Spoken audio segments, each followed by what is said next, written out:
नमस्कार मेरे प्यारे साथियों, मैं हूं मिस्टर एक्स और आप मेरे साथ सुन रहे हैं सबसे रहस्यमय, सबसे डरावनी हॉरर कहानियां।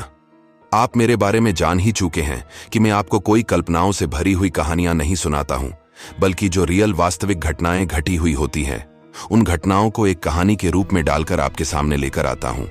और आज की जो कहानी मैं आपको बताने वाला हूं वो आज से तकरीबन 10 साल पुरानी है। ये कहानी मुझे मेरे गांव में रहने वाले एक दोस्त ने शेयर की है।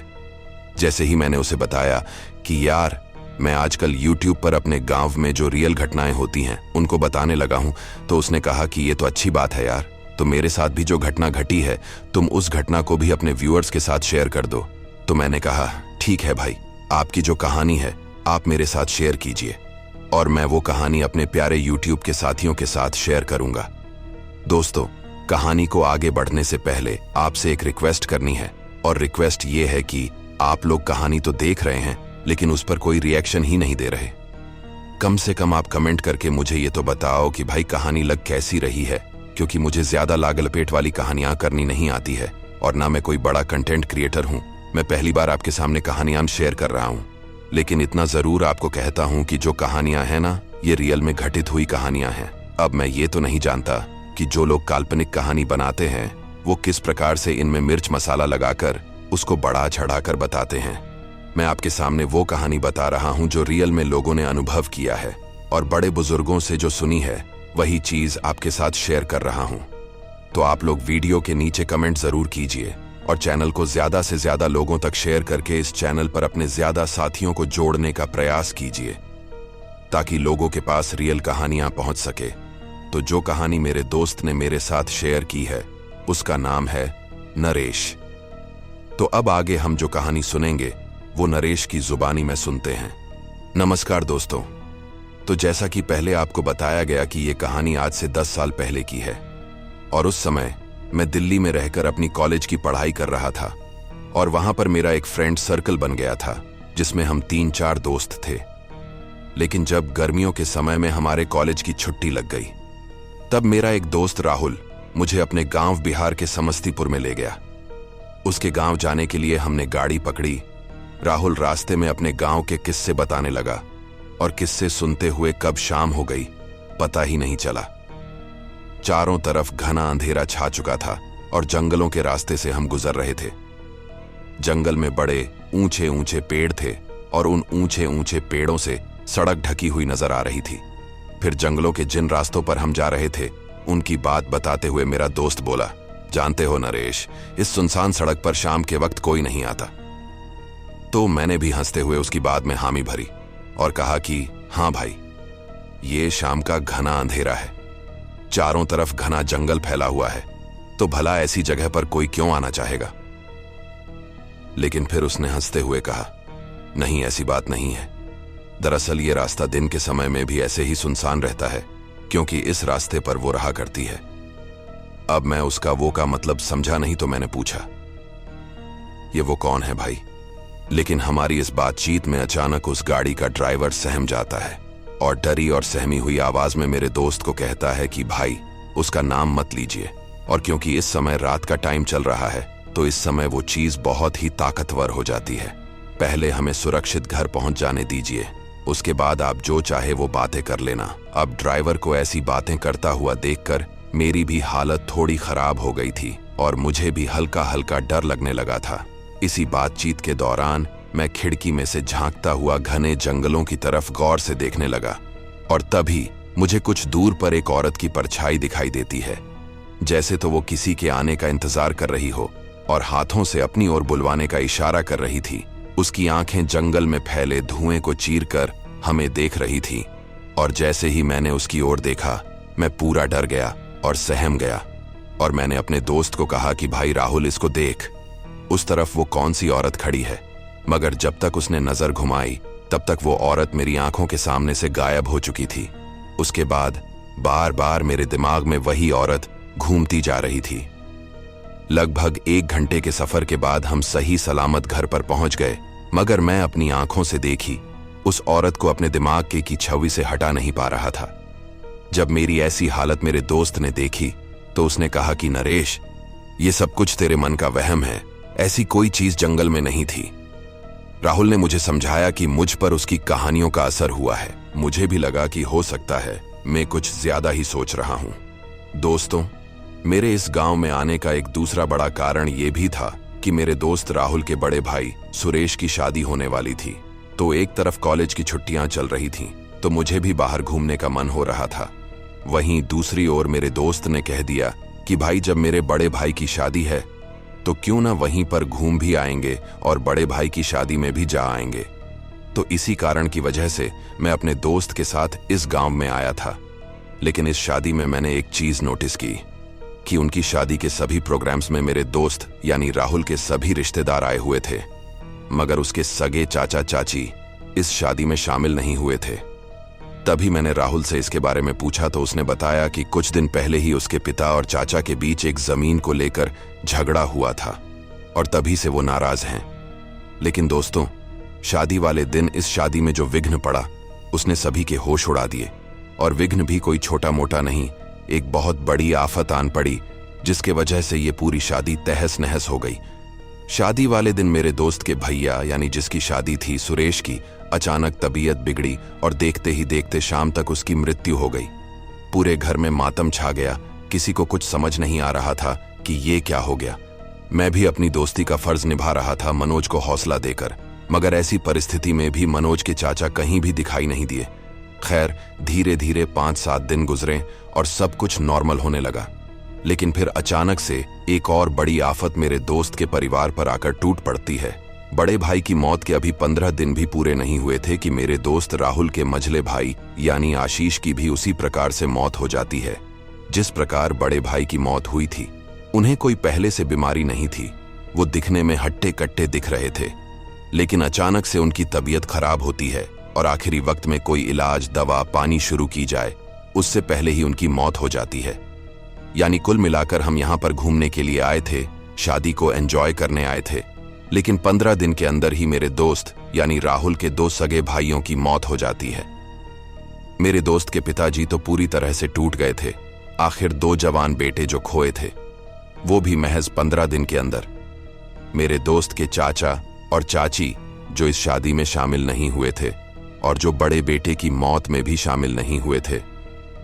लेकिन इस बार जब मेरे दोस्त के मझले भाई की मौत हुई उसके बाद वो भी लड़ाई को भूलकर इस परेशानी में साथ आकर खड़े हुए। राहुल के पापा को भी उनके आने से थोड़ी राहत मिली। दोस्तों, इस सभी झमेले के बीच में मैं थोड़ा समय निकालकर किसी काम से राहुल के कमरे में गया। वहां पर मैंने कुछ अजीब सी चीज देखी। उस रात को जो जंगल की परछाई मुझे गाड़ी में से दिखाई दी थी, वहीं सेम परछाई मुझे राहुल के कमरे में दिखाई दी। उसके बिखरे हुए लंबे और गीले बाल, बिल्कुल सफेद रंग की चमड़ी, सड़े हुए पैर और वो भयावह आंखें और राहुल के कपड़े को ऐसे सूंघ रही थी कि मानो कुछ खोज रही हो। मैं डरा हुआ उसे देख रहा था। मैंने चिल्लाने की कोशिश की पर मैं चिल्ला नहीं पाया। मुझसे भागा भी नहीं जा रहा था, जैसे कि मैं जम गया था वहां। अचानक से उसका भयावह चेहरा मुझे मेरी तरफ आता हुआ दिखाई देता है। अब तो मेरी पूरी घिघी बैठ गई थी। मैं अपनी पूरी ताकत से चिल्लाने की कोशिश कर रहा था, लेकिन न जाने कोई मेरे गले के अंदर बैठकर मेरे गले को दबाने की कोशिश कर रहा हो और मैं चाहकर भी किसी को आवाज नहीं लगा पा रहा था। तभी वो धीरे धीरे मेरे पास आने लगती है और मेरी आंखों में देखने लगती है और जोर जोर से हंसने लगती है। अचानक उसकी मुस्कुराहट धीमी हो जाती है और मेरी आंखों में देखकर वह मंद मंद मुस्कुराने लगती है। ये देखकर मेरी सिट्टी पिट्टी गुम हो जाती है। मेरे पूरे शरीर में कंपकंपी छूट जाती है। मेरे रोंगटे खड़े हो जाते हैं। दोस्तों, बताते हुए मुझे शर्म तो आ रही है, लेकिन आपको सच्चाई बतानी है तो वो बता रहा हूं कि उस समय मेरा पैंट नीचे से गीला हो चुका है। मेरी पेशाब निकल चुकी थी। तभी अचानक वो मेरी आंखों से गायब होकर खिड़की से बाहर निकल जाती है। मैं इसके बाद 5 मिनट तक वही बर्फ की तरह खड़ा रहा। जब 5 मिनट बाद मुझे थोड़ा होश आया तो मैं तुरंत भागकर नीचे गया और घर वालों को इस पूरी घटना के बारे में बताया। लेकिन पता नहीं क्यों किसी को भी मेरी इस बात पर यकीन नहीं हो रहा था। लेकिन जब बाद में मैंने पूरे विस्तार से उनको इस घटना के बारे में बताया कि मैंने जंगल में भी ऐसे ही परछाई देखी थी और वही परछाई अब दोबारा मेरे सामने थी, उसके बाद जब उन्होंने मेरा नीचे से पैंट देखा जो कि पूरी तरह गीला था, तो उन्हें मेरी बात पर पूरी तरह यकीन हो गया। मेरी बातों पर उनका यकीन विश्वास में तब और ज्यादा तब्दील हो गया जब उन्होंने राहुल के कमरे में उस जंगल की मिट्टी को देखा। मगर उसके बावजूद भी गांव के कुछ लोगों के मन में अभी भी शंका चल रही थी। गांव वाले तरह तरह की बातें कर रहे थे। कह रहे थे कि यह एक डायन है जो कई सालों से गांव में, ये कई साल पहले भी गांव को परेशान किया करती थी और आज दोबारा से गांव में आ रही है। जब मैंने गांव के लोगों से ऐसी बातें सुनी तो मुझसे रहा नहीं गया कि आखिर पूरी कहानी क्या है, ये पूरा माजरा क्या है। तो मैंने अपने दोस्त राहुल से बात करना उचित समझा। आखिर वो ही बता सकता है कि यह पूरा माजरा क्या है। ये डायन कौन है और क्यों तुम्हारे घर के ही पीछे पड़ी हुई है, क्योंकि उससे पहले उसके 2 भाइयों की मौत हो चुकी थी। तो अब मुझे पक्का विश्वास हो गया था कि उनकी मौत कोई अचानक किसी बीमारी की वजह से नहीं थी, बल्कि यह सब कुछ उस डायन का ही किया धरा था। और अब शायद वो मेरे दोस्त राहुल के पीछे पड़ी थी, तो मैंने राहुल से इस बारे में पूरी जानकारी लेनी चाहिए। मैं अपने दोस्त के पास गया और उससे पूरी कहानी बताने को कहा तो उसने मुझे एक कहानी सुनाई। उसने कहा कि करीब 25 साल पहले गांव में एक डायन का आतंक था। वो छोटे बच्चों का शिकार करती थी। तभी मेरे पिताजी और चाचा जी ने एक बहुत ही सिद्ध बाबा को गांव बुलाया और उस डायन को गांव से जंगल में भगाया था। मगर बाबा ने यह चेतावनी दी थी कि यह तब तक ही जंगल में है जब तक कोई मनुष्य इसे खुद जंगल से गांव न ले आए। अब सवाल यह है कि किसी ने जानबूझकर उसे जंगल से गांव में बुलाया है या कोई और बात है, और राहुल के दोनों भाइयों को मारने की उसकी वजह क्या है। लेकिन यहां पर एक बात स्पष्ट हो गई थी कि राहुल के दोनों भाइयों को खत्म करने के बाद अब उसका अगला टारगेट खुद राहुल था और मुझे अपने दोस्त को इस डायन के खतरे से किसी भी तरह बचाना था। अब पूरे गांव के अंदर इस डायन की खबर आग की तरह फैल गई थी। सब बातें कर रहे थे कि उस डायन का अगला टारगेट अब मेरा दोस्त राहुल है। डायन का काला साया पूरे गांव की खुशियों को निगलने के लिए तैयार था और इसकी शुरुआत हो चुकी थी राहुल के बड़े भाई और मझले भाई की मौत से। और अब अगली बारी खुद राहुल की थी। वही मेरे दोस्त के परिवार वालों की बात करें तो उनके पिताजी की हालत बुरी तरह खराब हो चुकी थी। जब से उन्हें पता चला कि वो डायन मेरे दोस्त राहुल के कमरे में भी पहुंच चुकी है, तो वो बहुत ज्यादा टेंशन में आ गए थे, क्योंकि वो अपने पहले ही 2 जवान बेटों को खो चुके थे और तीसरे बेटे को नहीं खोना चाहते थे। वही मेरी दोस्त राहुल के चाचा जो खुद उस मुसीबत में उनके साथ खड़े थे, वो मेरे दोस्त के पिताजी को ढांढस बंधा रहे थे कि हमें बहुत ही साहस से और सूझबूझ से काम लेना होगा और उस डायन से मुकाबला करना होगा। इसी बीच राहुल की चाची भी पूरे घर और रिश्तेदारों को संभाल रही हैं। राहुल की चाची की बात करें तो बेहद खूबसूरत, मानो जैसे कोई इंद्रलोक की अप्सरा धरती पर सबको मोहित करने आ गई हो। खूबसूरत सी आंखें जिन्हें देख ले मूरत बना दे। हालांकि ये बात मुझे थोड़ी झिझक भी कर रही थी, क्योंकि उसके चाचा जी की उम्र काफी ज्यादा हो गई थी और उनकी जो पत्नी थी यानी दोस्त की जो चाची है, वो इतनी जवान कैसे हो सकती है। तो मेरा दिमाग कुछ ठनक सा गया था, लेकिन खैर मैंने इस ओर ज्यादा ध्यान नहीं दिया। अचानक चाची मेरी तरफ आ रही थी। पास आकर उन्होंने मुझसे पूछा, बेटा चाय पिएंगे? अब देखने में तो वो मेरी हमउम्र ही थी। उनके मुंह से बेटा सुनकर मुझे अच्छा नहीं लगा, लेकिन मैं कर भी क्या सकता था। उन्होंने मुझे बेटा बोल दिया सो बोल दिया, लेकिन मेरा दिमाग जरूर ठनक गया था कि आखिर चाचा के साथ इसकी जोड़ी कैसे बैठ गई। तो मैंने इस बारे में राहुल से पूछा तो उसने कहा कि चाचा की दूसरी शादी हुई थी उनकी पहली पत्नी की मृत्यु के बाद। खैर, इस बात को फिर मैंने यहीं पर छोड़ दिया और ज्यादा ध्यान नहीं दिया, क्योंकि मुझे अपने दोस्त राहुल को उस डायन के खौफ से बचाना था। तो मैंने राहुल को सलाह दी कि तुम कैसे भी करके इस घर से बाहर मत निकलना और मैं खुद जाता हूं उस डायन का रहस्य जानने के लिए। आखिर वो तुमसे चाहती क्या है और क्यों तुम्हारे घर के पीछे पड़ी हुई है।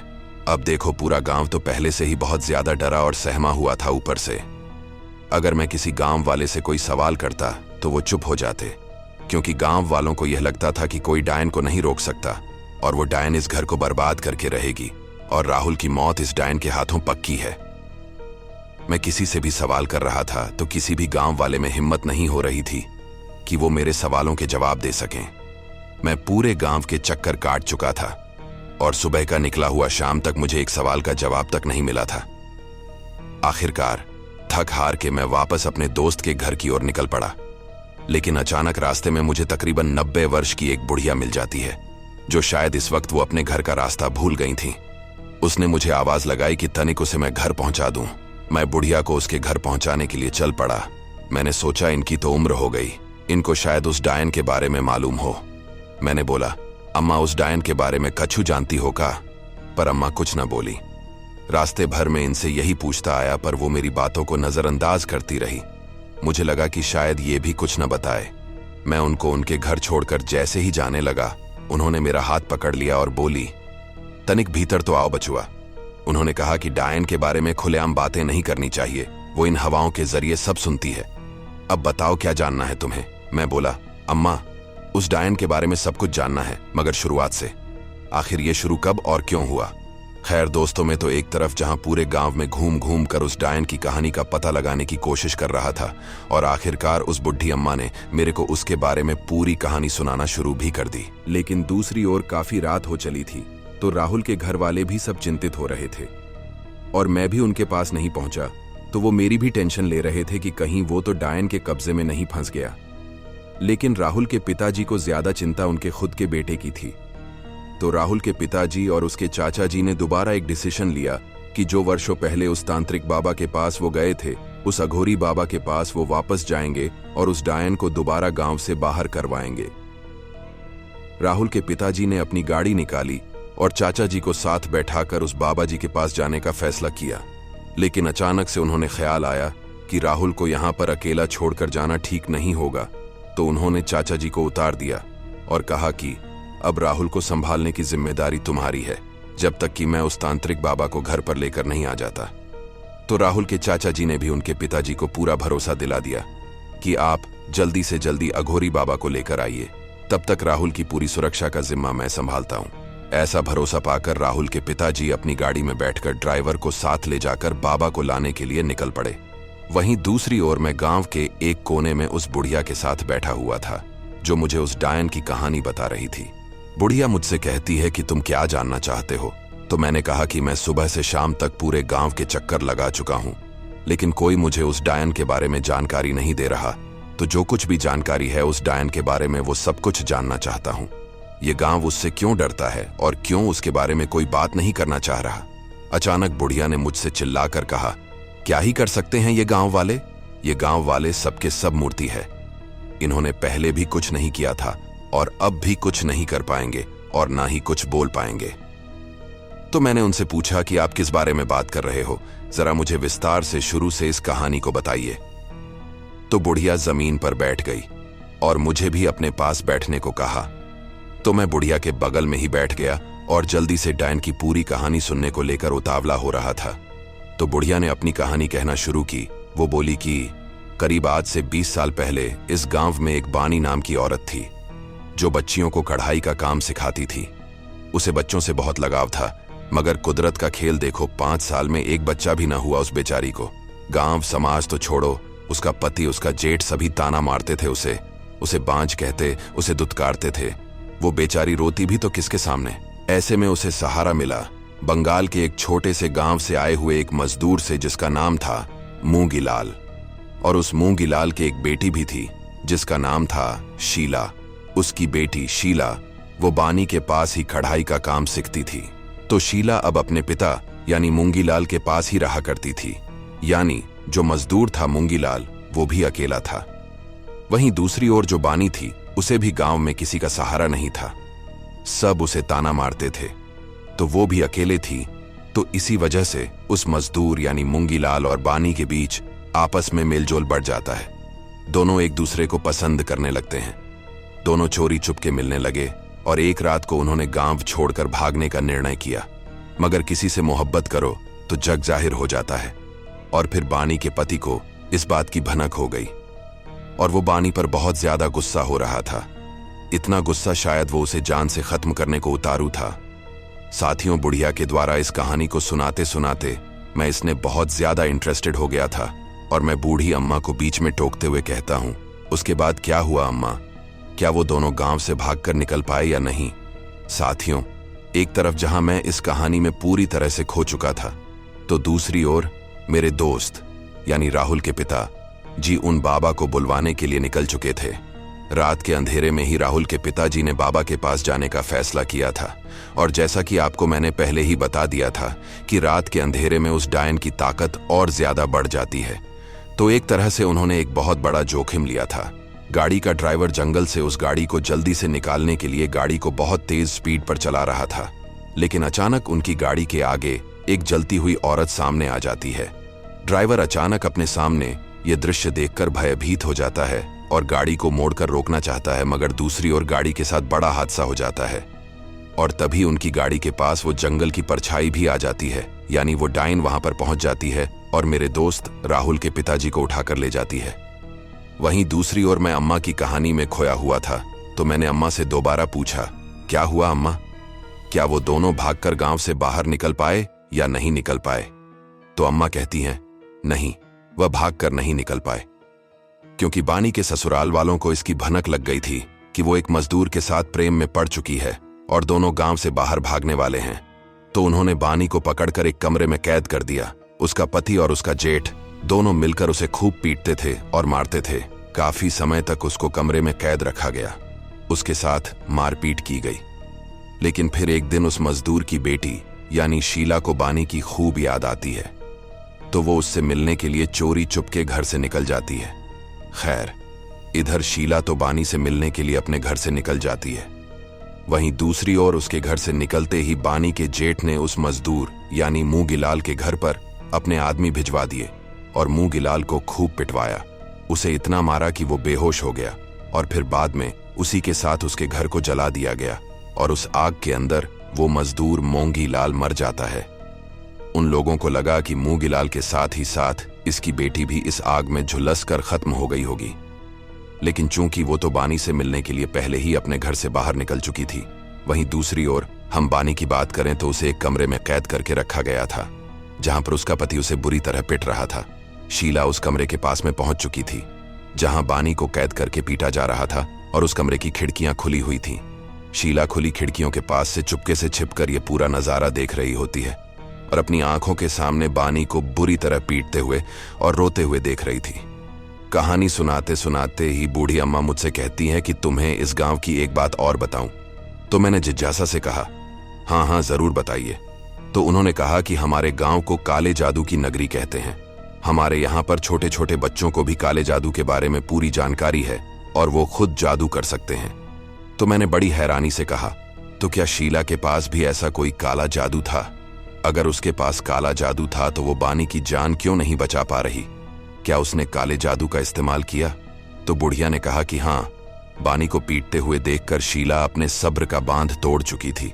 वो खिड़की से झांककर ये सब कुछ नजारा देख रही थी। अब अगली बार जैसे ही बानी के पति ने उसको पीटने के लिए अपना हाथ उठाया तो शीला ने अपने काले जादू का इस्तेमाल करते हुए बानी के पति को हवा में ही रोक दिया और अचानक से उसका पति जमीन पर धड़ाम होकर गिर जाता है और उसके पति का आधा शरीर लकवाग्रस्त हो जाता है।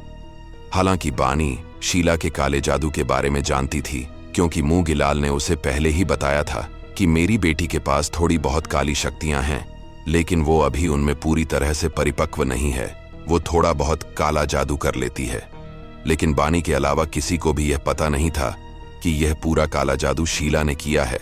तो पूरे गांव में यह खबर फैल गई थी कि बानी खुद एक डायन है, क्योंकि गांव वालों को शीला के बारे में जानकारी नहीं थी। सब गांव वाले कहने लगे कि बानी ही डायन है और उसने अपने ही पति को काले जादू से अपंग कर दिया है। इस घटना के बाद पूरे गांव वाले बानी के हाथ धोकर पीछे पड़ गए। सब उसको खत्म करने की बातें करने लगे। आखिरकार गांव की चौपाल में बानी के जेठ ने यह फैसला किया कि हम उसे जिंदा जलाकर मार डालेंगे, और पूरे गांव में इस प्रस्ताव को कोई नहीं ठुकरा सका, क्योंकि पूरा गांव बानी के जेठ की बात से सहमत था। आखिरकार 5 दिन बाद का टाइम डिसाइड किया गया कि इसको उसी दिन जला करके खत्म कर दिया जाएगा। और 5 दिन बाद वह दिन भी आ गया जब बानी को जिंदा जलाने के लिए लोग हाथों में मशाले लिए जा रहे थे। इधर शीला इस पूरी घटना को गांव के एक कोने में सभी लोगों के पीछे खड़ी होकर चुपके से देख रही थी। शीला ने बानी को बचाने के लिए अपनी पूरी काली शक्तियां का इस्तेमाल करना चाहा, लेकिन वह चाहकर भी अपनी शक्तियां का इस्तेमाल नहीं कर पा रही थी, क्योंकि पूरा गांव उसको मारने पर तुला था, तो उसकी शक्तियां पूरे गांव पर काम नहीं कर पा रही थीं। आखिरकार बानी के जेठ ने उसे पूरे गांव के सामने जला दिया। बानी आग की जलन से चिखती रही, चिल्लाती रही, मगर किसी का भी दिल नहीं पसीजा।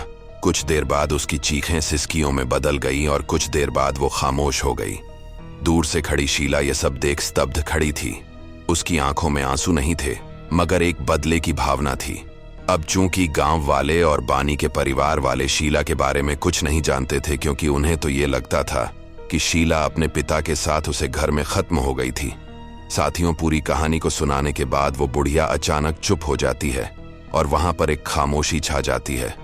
फिर कुछ खामोशी के बाद वो बोलती है कि जानते हो असली डायन कौन है? मैंने आंखें फाड़ कर पूछा। बताइए बताइए अम्मा, कौन है? तो अम्मा कहती हैं, वो शीला ही असली डायन है जो तुम्हारे दोस्त के पीछे पड़ी हुई है और उसको खत्म करने पर तुली हुई है। तो मैंने बढ़िया से पूछा कि आपको इतना कैसे मालूम, और वो मेरे दोस्त के परिवार वालों से क्यों बदला ले रही है? इसके बाद आगे बुढ़िया ने जो मुझसे कहा उसे सुनकर मेरे रोंगटे खड़े हो गए।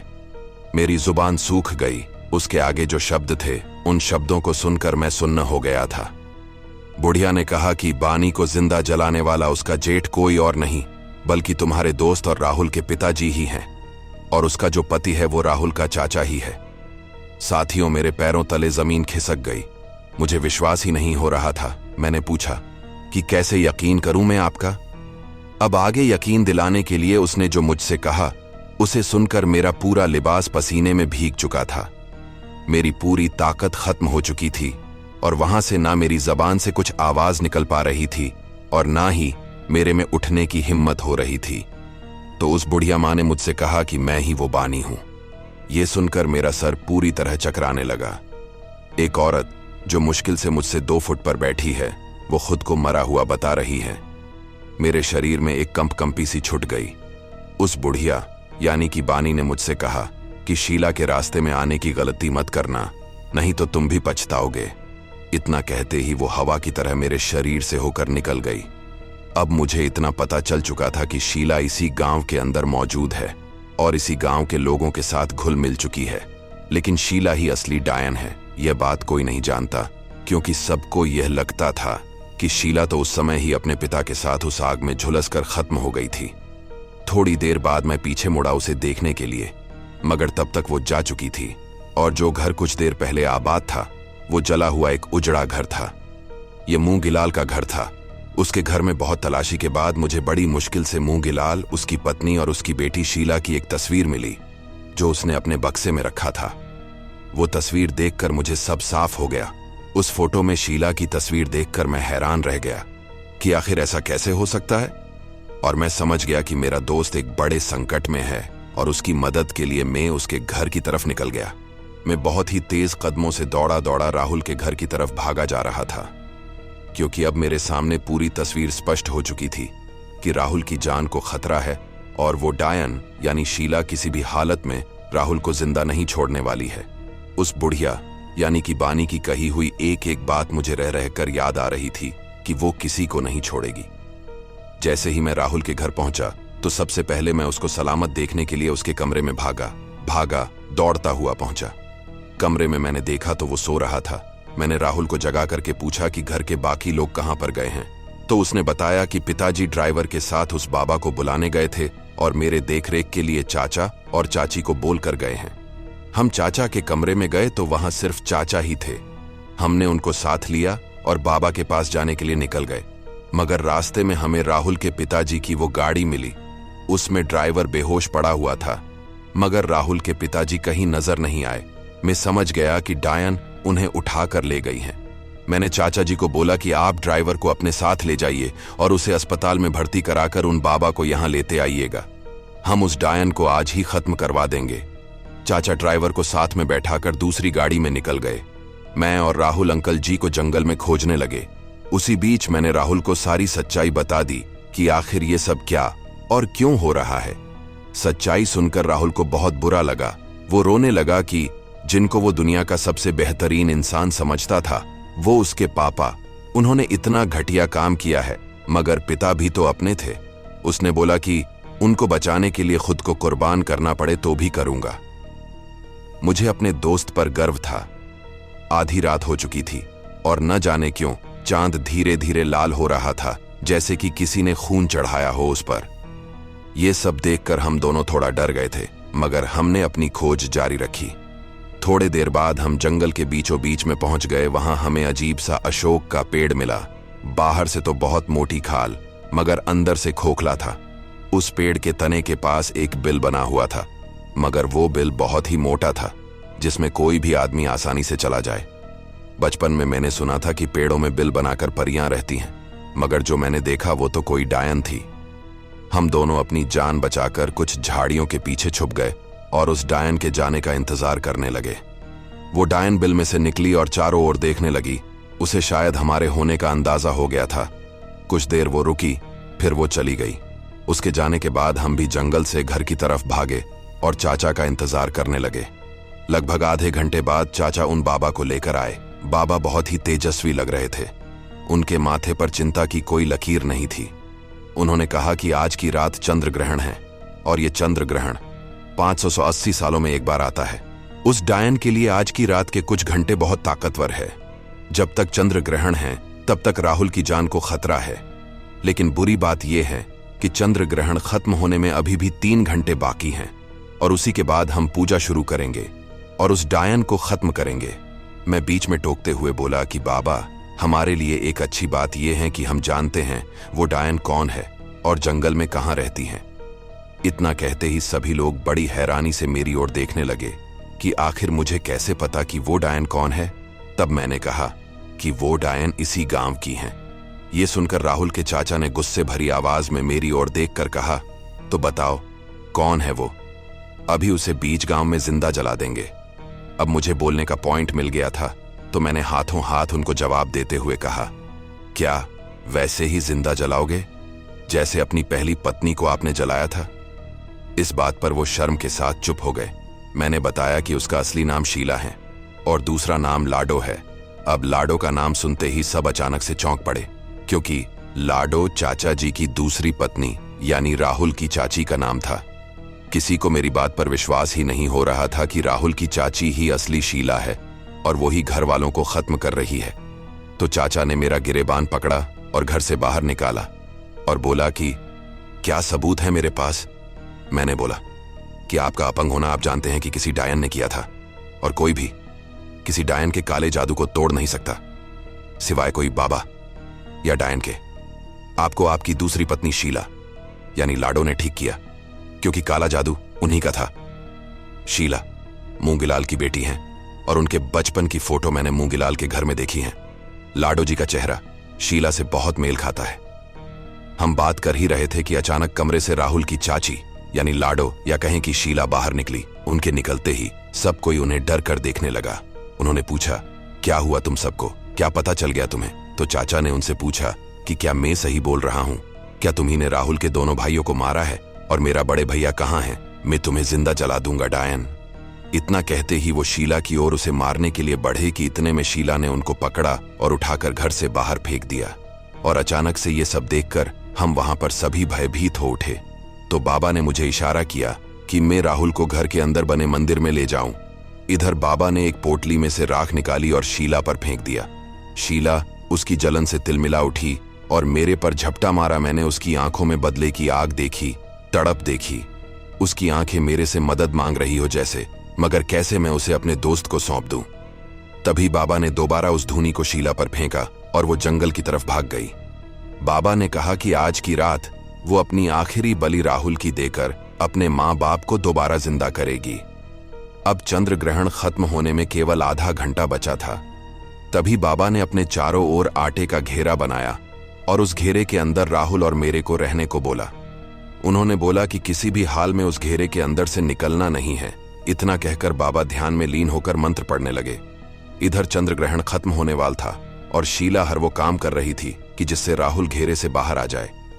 लेकिन हम दोनों बाबा के कथनानुसार उसी घेरे में बैठे थे। तभी हमें राहुल के पिताजी की आवाज सुनाई दी।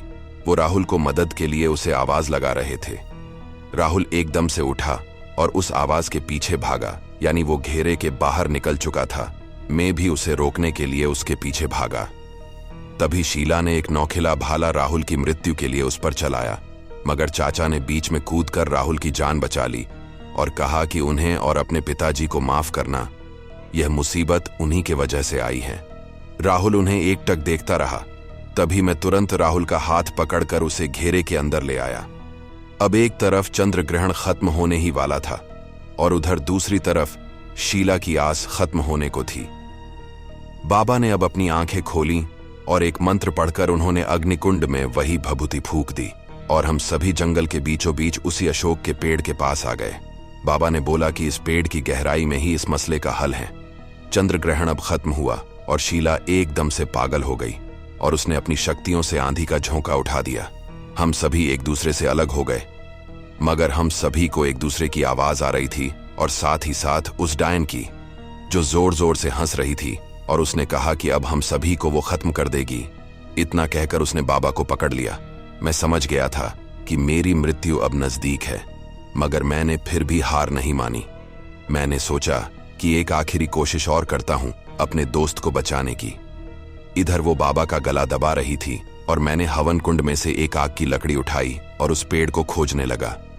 वहां पर भयंकर आंधी चल रही थी और मुझे वो पेड़ मिलना मुश्किल हो रहा था, पर किस्मत शायद मेरे साथ थी कि मुझे वो पेड़ मिल गया। मैं उस पेड़ के बिल में से घुसकर नीचे पहुंचा तो मैंने देखा कि मूंगेलाल और बानी की आधी जली और सड़ी लाश नीचे थी, और फिर मैंने वो किया जिससे ये सब शुरू हुआ था। मैं ऊपर गया और मैंने देखा कि बाबा ने उसे अपने मंत्र से काबू कर लिया है। मैंने बोला कि बाबा, इस पेड़ के नीचे इसके मान और पिताजी की लाश हैं, इस पेड़ को जलाकर इस कहानी को खत्म करते हैं। बाबा ने इसकी इजाजत दे दी। शीला चीखती रही, चिल्लाती रही, मगर मैंने अपनी दोस्त की तरफ देखा और माँ काली का नाम लेते हुए वो जलती हुई लकड़ी को उस पेड़ पर फेंक दिया। उसने बाबा की कैद से खुद को आजाद किया और जलते हुए उस पेड़ में समा गई, और इस तरह से मेरा दोस्त उस डायन के बदले से बच गया। आज 10 साल हो गए इस घटना को। मैं इसके बारे में सोच ही रहा था कि तभी मेरे दोस्त राहुल का फोन आया और उसने कहा कि यार नरेश, जानते हो ना, आज के ही दिन मैंने अपने पिताजी को खोया था 10 साल पहले, मगर आज वो वापस आए हैं। उनको उतना कुछ तो याद नहीं है, बस गांव का नाम ही याद था, तो एक महिला उन्हें यहां तक ले आई है। पिताजी की देखभाल अब वही करेंगी। और जानते हो इनका नाम क्या है? उसका नाम है शीला।